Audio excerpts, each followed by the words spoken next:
Excellent. Okay, so I guess we'll get started. Thanks, everybody, for joining us today. Welcome. Today's webinar has 3 key elements that make good maps great. Our presenters today are Nick Birchall from Avenza Systems and our special guests, Drew Gaskin and Gregg Tanaka from Map the Xperience. We're going to get started in just a minute here, but I've got a couple of administrative items to note.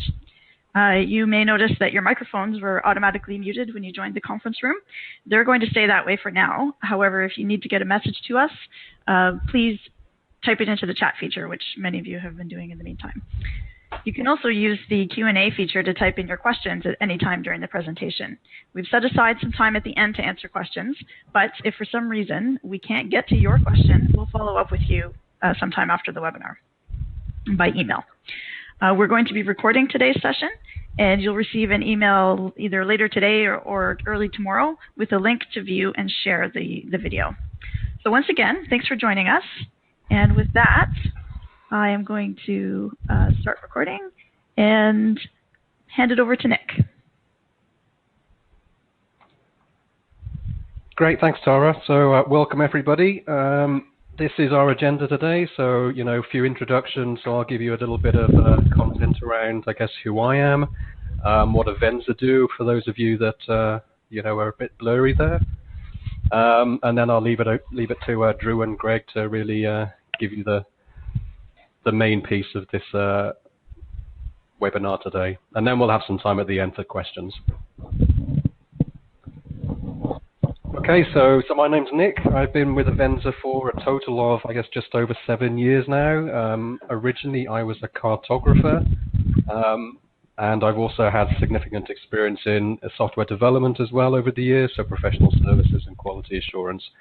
You can see my email is there at the bottom. I'll put that into the chat again later on, so if you have any questions for me directly, then you can get in touch at any time. So as I mentioned, I was originally a cartographer. I completed the awesome cartography and geography program at Oxford Brookes, and then I went on to make maps at a number of distinguished organizations. You can see up there, World Atlases, Wall Maps, Street Atlases, Joint Operation Graphics, to name but a few. Moved over to Canada in 2000. I guess you realize I have a bit of an accent. Joined Avenza at that point, originally as an application support specialist before building out their QA department. After a period away, I'm now in my second phase at Avenza, where I'm responsible for the direction of quality assurance, customer services, and I also look after product management for Map Publisher and Geographic Imager.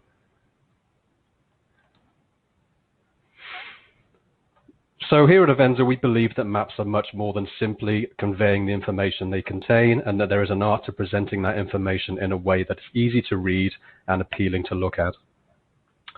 Who are we? Even though we develop software, first and foremost, we love maps. A large chunk of our workforce are cartographers or individuals who have joined us after completing cartographic and GIS programs. This really is our mission. We bring our love of cartography to work, and as such, our mission is to provide the technology and services to empower people to create, work with, and play with high-quality maps. And we know that having the right tools for this is critical. We know your challenges. Working with geospatial data is not always simple. We provide intuitive tools that connect you to data repositories and provide access to WMS, WFS, and ArcGIS servers right within Adobe. We know geospatial can be large. We provide tools pre- and post-import to simplify and crop data. We know often data isn't perfect. Being able to work in Illustrator and Map Publisher to address and clean up data and referencing issues is huge in ensuring maps are clean and accurate. We know cartography is an art, and it's why you want to work with the best graphics applications to make your maps. Just a little bit about the platform. I know Drew and Gregg will dive into this a bit more in their piece. But basically, our cartographic and spatial imagery software can import from and export to the major geospatial data formats. Our desktop software is used to make high-quality maps. We developed Map Publisher, which has been simplifying the workflow for cartographers for over 20 years to meet the demand for making high-quality maps right inside Adobe Illustrator. With the introduction of Geographic Imager 15 years ago, we answered the problem of working with spatial imagery in Adobe Photoshop. From the time Map Publisher version 1 was released, there has been a lot of changes in the way things work. changes in computing power, the growth of digital maps, new types of geospatial data that is available, and generally how the world has become a lot more map savvy with the evolution of web-based mapping. We met the demand for digital maps with the introduction of the Avenza Map Store and the Avenza Maps app. Georeferenced maps catered for specific needs can be uploaded to the Map Store to enable them to be distributed to end users immediately. The Avenza Maps mobile app provides the option to use those maps for work and play when online or offline.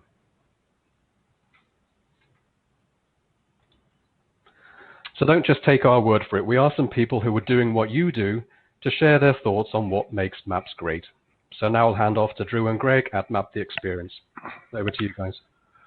Hello, I'm Drew Gaskin. I'm a co-owner of Map the Xperience, and today I just want to thank everybody who's joined this webinar, who's taken time out of their day, their schedule, to listen about 3 key elements that make mapping great.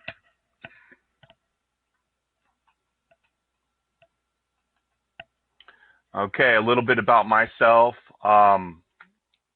I had this idea of making, starting a mapping company, an outdoor recreation mapping company that would create high quality maps that would capture people's imagination and that people could tell their story. That was my vision with creating Map the Xperience, and fortunately, Gregg Tanaka decided to join me in this endeavor. My background is, I've been doing maps since 1994. Started doing GIS way back then too, when it was just in its kind of infancy desktop. Did some ArcInfo things for City of Honolulu when I went to school at the University of Hawaii and got a geography degree. Gregg, you want to talk about yourself? Tanaka, and I'm the main cartographer or map maker here at Map the Xperience, and I'm in charge of creating these maps in Illustrator and outputting them in various media like paper folding maps, digital maps, which are available on the Avenza store, or creating maps on bandanas, wind guards, blankets. Drew and I actually we worked together probably about 20 years ago. So I've been a cartographer about 20 years or so. So out in the San Francisco Bay Area, we met and we worked together, but because of the sort of the downturn in and the low demand in printed map services, we had to go our separate ways. And anyways, when Drew had this idea, we reunited a few years ago and started this new endeavor. So some background on myself.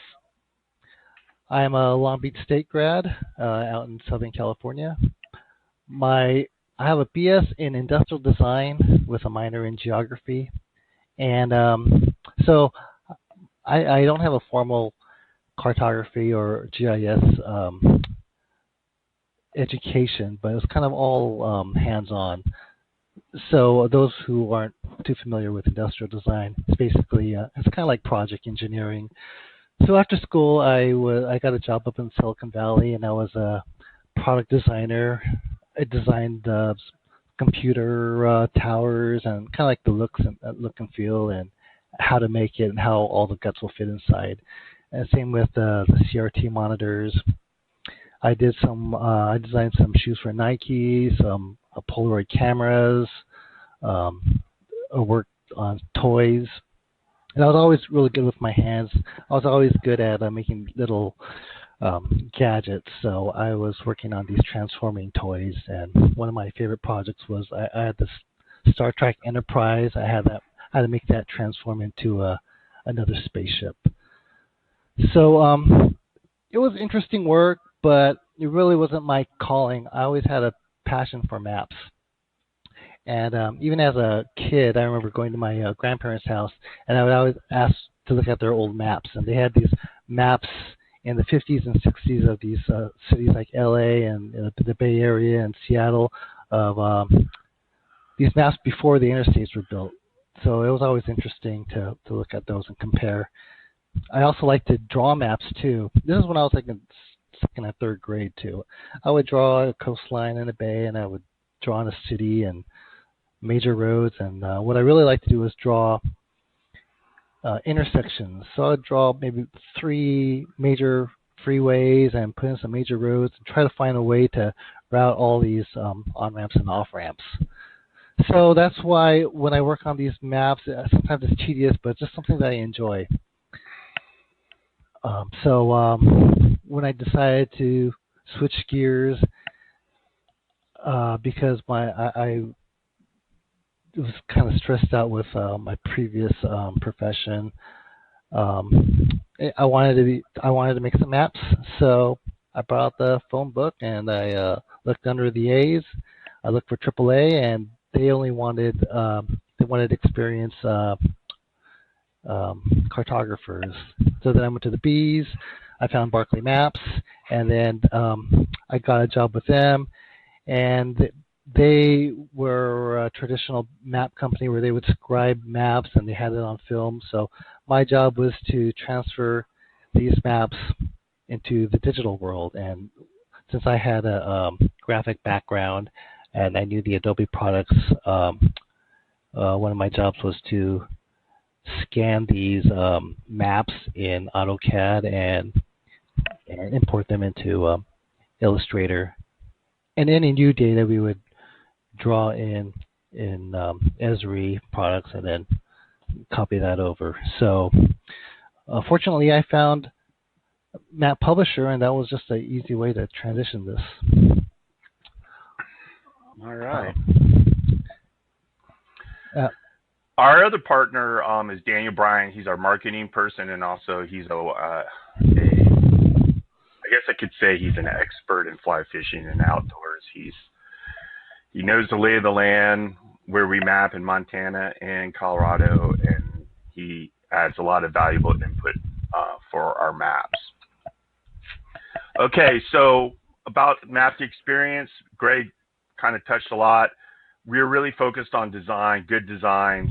We're really focused on understanding our audience needs, and we typically identify locations that are river locations, national parks that are highly desirable places that people want to go. And also, we found lots of locations that aren't mapped or don't have good maps that a lot of people want to go. There's still, believe it or not, a lot of great places that you can make maps that don't have maps. Okay, so Avenza Maps is a perfect fit. Why? Because you can download them on your phone, and you can have a paper map that's the same map that's on the phone. And like Google, the opposite of Google, you don't need Wi-Fi or an internet connection, because you know, when you're out there in the middle of nowhere, typically you're not going to get internet.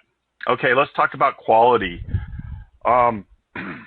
I think, you know, it's pretty obvious that Avenza Map Publisher was created to make higher quality maps. At the time, desktop GIS maps just really couldn't create the kind of detail and precision that Map Publisher does, plugging into, as you all know, into Illustrator and using Illustrator's tools and just basically turning Illustrator into a GIS software platform. So we recognized this years and years ago and got on it, and because Gregg and I always wanted, we always want to make better maps. That's, you know, part of the reason why we got into this business is to make maps that really tell a story.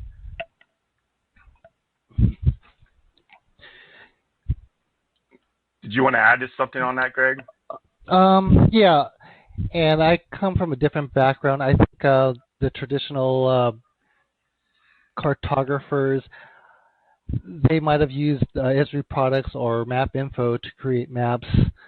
I wasn't part of that world. I came from a graphic background, so I knew Illustrator. So when I was first learning about cartography, just trying to create a good-looking map in ArcView was just almost impossible. I had to basically output into an EPS file and then bring that into Illustrator and stylize it that way.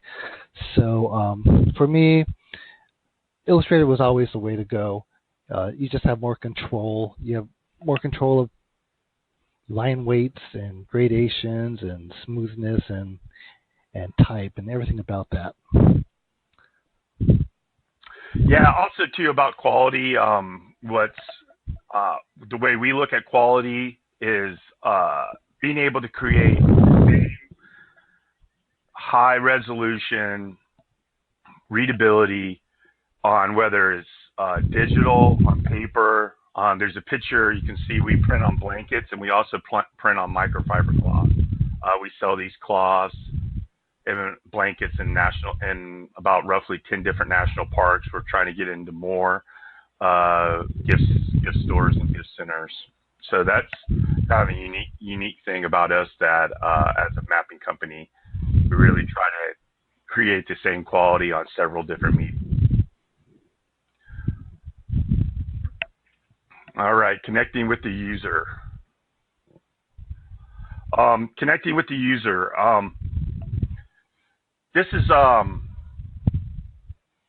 really important because when you make a map, you want to make a map that people want to look at for a long time, keep, hold, and you want people to tell their story and tell their experience, where you went, why you went there, what you saw. So when we think about connecting with the user, we really take a lot of time in determining our just from the basic ground, like our hill shade and our colors and our shading that we're going to do, because we want to create that imagination, and so that the user will always want to keep our maps if they buy them. And we take a lot of time in also trying to give a lot of really pertinent information and organizing that information in a way that's easy to either find and also it's either find, organize legends, other things like that, for the users to be able to have the functionality of the map. Have a lot of functionality, not the form, but also the functionality.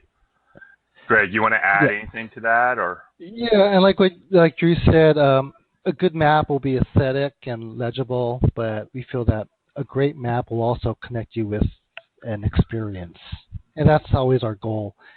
And so that's why we do take the time to put in some interesting information, like I like golf courses just because I like the golf. And also it's a good visual marker. But for example, we like to put in information that's helpful, like for instance, our Missouri map. We have a point called, I think it's called Cell Site Point. And underneath that we have a description that says this point is popular because it's the only place around, like within like a 10-mile radius where you can get cell reception. And then next to that, we have another fishing point called Pelican Poop Island, which really doesn't need a description.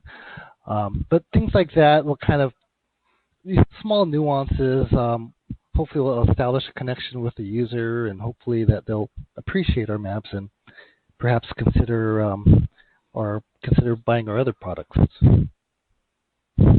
All right. So another key element is accurate. That maps are accurate and intuitive. And accuracy is is really important. We use multiple different types of data sets and local knowledge so that our maps are accurate, and also collecting data, also, just collecting data for using GPS, and then, using the map publisher tools to bring all that data, to aggregate that data into Illustrator, as well as another important thing is that the QA/QC that we can we test our raster images and other like Google Earth and other platforms to make sure that everything's in the right place. Intuitive. You want the map to be intuitive. That's really one of those key things that we think that that should be simple and easy to understand. I really believe that you really don't want to make a map that really challenges somebody's intelligence. Typically, a lot of people don't like maps because it's hard for them to see, to look at something that's 2D and be in the 3D world. So we always try to make our maps clean and easy to understand and to read, and to be overall aesthetic as well. Greg, do you have anything on that? Yeah, and I like to create these maps. I wanted to kind of tell a story at a glance. So like our elevation, we have subtle colors and color shifts to identify terrain and the lay of the land. And so we can avoid the contour lines, because when you add in contour lines, it kind of messes up it kind of clutters up the map and kind of gives it a different color. And like on our trails, we'll color code the lines, and then we'll use the same color text for a quick tie-in. So basically, like Drew was saying, we just want the user to look at it and quickly find, okay, point A to point B, what's the quickest way, and we just want it easy to decipher. We don't want them to kind of hunt around and try to figure out, looking at the legend, what does this mean? And it kind of ties into presentation also. So I feel that, let's go to the next slide. Right. Sorry, we should have shown these slides. This is one of our maps that I just want to say real quick. This is one of maps that we just did for the city of La Crosse. It was a complicated map to do because we have ski trails and we still have summer trails, and they wanted to show it all on a sign. So the modeling process took some thought and being able to mash everything together intuitively so people could quickly see something, quickly understand it, and get on the trail.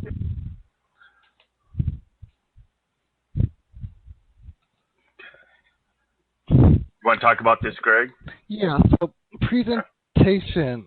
So I feel that readability is the most important ingredient on the map.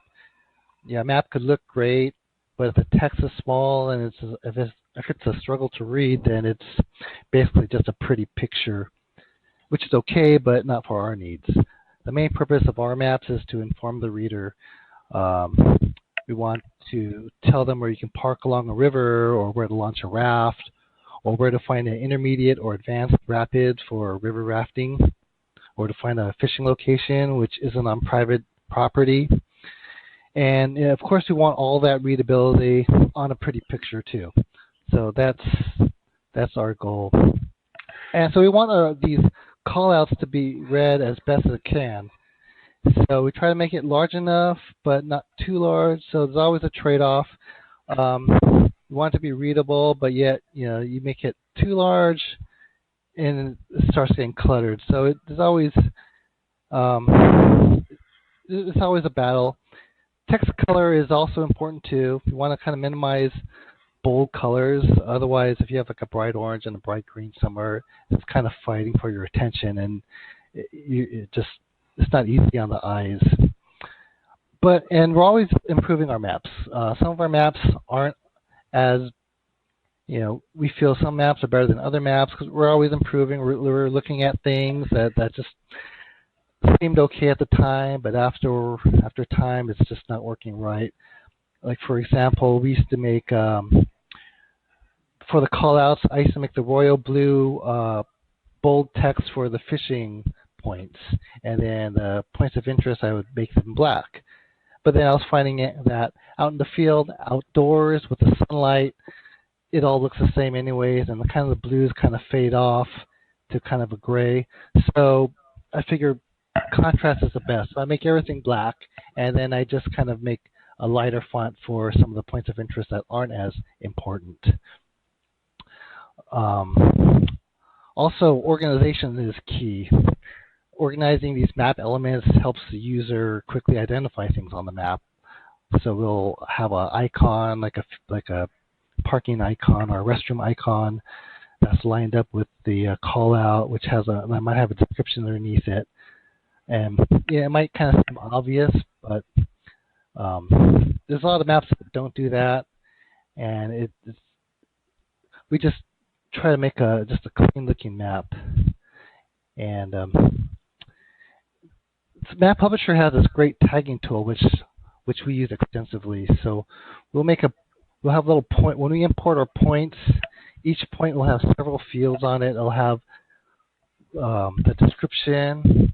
It'll have what it is. Like if it's a restroom, the description will say, okay, there's a shoreline of like a quarter mile. It'll have elevations.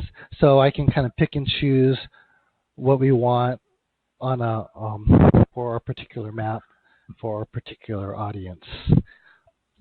And they also have a text stylizer tool where you can program in the font and the size and the color to each point, but I don't really use that because to me it takes more time to do that than just use the eyedropper tool in Illustrator.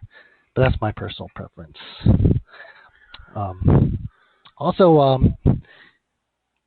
I feel presentation is really important when you print something because it's a good reflection on your company.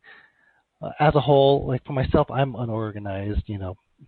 Our company, we're kind of unorganized. But if we have a clean map that's in print or digital, when the audience looks at it, they'll say, "Hey, this is a sharp-looking map. These guys must be organized."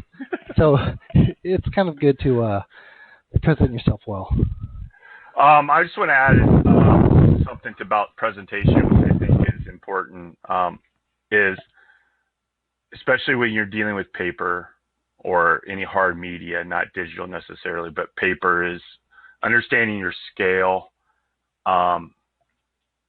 that you want to use. And I think really knowing, taking the time to look at what you want to map, what objects are going to be on the map, to adjust the right scale, knowing, especially if you're adding hillshade, knowing the intensity of the hillshade for the scale.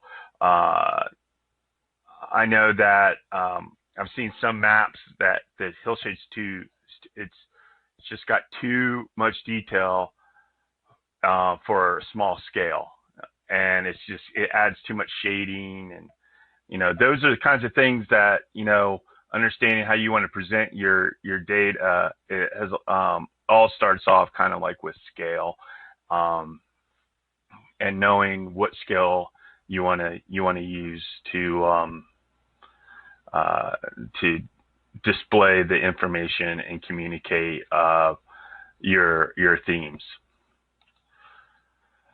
Okay, so we talked about quality, connecting with the user, accuracy, organization, and presentation. I just want to add to this. When you're thinking about when you're putting all these elements together, think about when you start your project that it can be a digital, so that you can upload it to like Avenza platform. You can print it. If you want to print it on a sign, that you're able to, you're able to put all these things together so that you can make your project more scalable. Scalable meaning you can go into many different formats.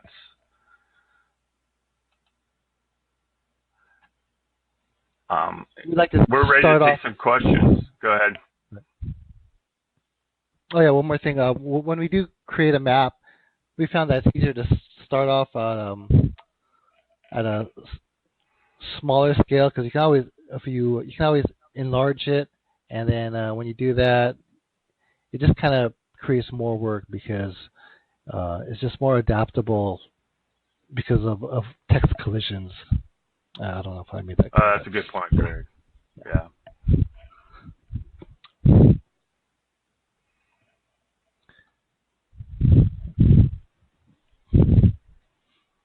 Okay.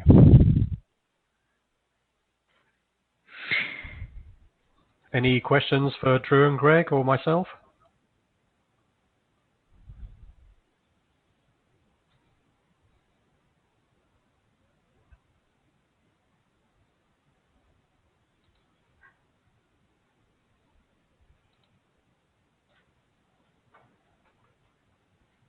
Looks like we don't have any questions yet, but you've made your contact information available, Nick, so if anyone has questions later on, they can email you. Absolutely. Oh, yeah. We're more than happy to take any questions. Actually, here's one question that just popped up right now. Is there any tips for a student starting their career in GIS and cartography? So all of you having been in the business for quite some time, maybe you can throw out a nugget or two. Well, my tip is to volunteer in any shape, way, or form. If you can't get a paying job, volunteer. Any experience is good experience, whether you're paid or not.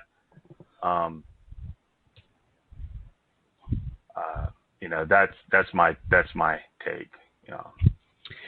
Just throw yourself at it. Don't worry about whether you're getting paid or not.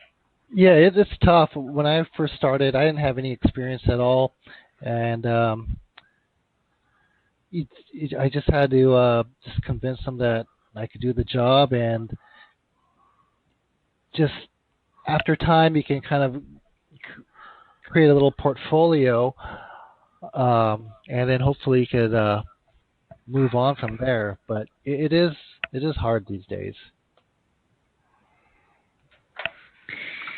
All right. Greg, do you want to take that question there? Do you see that question from that just popped up? I'll just read it just for everybody's sake. Okay. So at some point during the presentation, you talked about, I think both of you talked about the importance of choosing the correct font type and size and style. So do you have any suggestions or guidelines or tips on how to go about choosing those? I would avoid serif fonts, fonts with little pointy edges. More of a sans serif, like a crisp line, because when you use it outside, the serif fonts are fine for reading a book. It's kind of relaxing, but when you're reading a map, you just want a crisp line to help quickly identify what you're looking for. Also, things that are more important, I would make bold type. Just like when you look at traditional maps, large cities are always bold black, and the smaller cities are smaller, kind of a lighter typeface. So we try to kind of create that same sort of feel for our maps. Stuff that's not as important will kind of fade back using like a lighter typeface. I think worldwide, generally, the one font you must never use is Comic Sans. Right. That's the only golden rule. I think that's sound advice. Thanks, Nick. All right. I think that's all the questions we have right now. So I just want to say thank you to all the presenters, to Nick and Drew and Greg. It was a great presentation. I think you had some really good points there, and we got the three key elements that we were hoping to get. We got a bonus one and got 4 in there. So I think it was lots of good insight there, and thank you so much for your presentation today. Thank you. Thank you. All right, Thanks, and thanks for everybody for joining us.